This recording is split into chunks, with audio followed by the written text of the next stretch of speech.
other nation experience what God is doing here, where he met with them face to face at Mount Sinai. I'm always interested in this. I'll say that at this point. There are two mounts.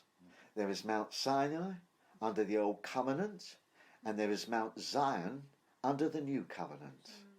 And Mount Sinai was the giving of the law. This was God revealing himself. This is the anger of God against sin. And the only way that this could temporarily be dealt with was through the shedding of animals, the slaying of animals and the giving of blood through the high priest. So remember that when we come to Mount Zion, which has always been there, which speaks of the heavenly Jerusalem, Mount Zion is where man now has boldness through sin being dealt with once and for all through Messiah. He has a boldness now to enter into the presence of the Lord.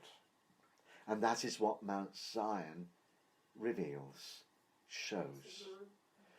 And they are both mounts that have changed the course of history for the believer. And how is this done? It's done through shaking. Because shaking has to get rid of God's enemies. Shaking has to get rid of what is not of God, so that what is left will be of God for his glory. And we are now entering the greatest shaking that humanity will ever experience with the coming of the Lord, and everything is being prepared. The stage is being set. The enemy is rising up now. There is a leader to come who is going to deceive the nations, because he knows that this shaking is going to expose him, is going to expose his kingdom, expose his devilish acts and everything. It's going to chain him for 1,000 years. Through the great archangel Michael, who will come and deal with him.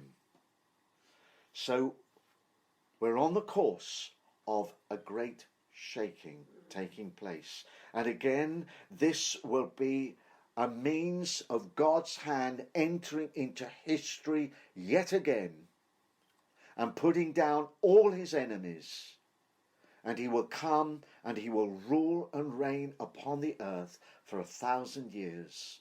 And all those who are with him, the overcomers, will likewise rule and reign with him to bring this world back to worshipping God.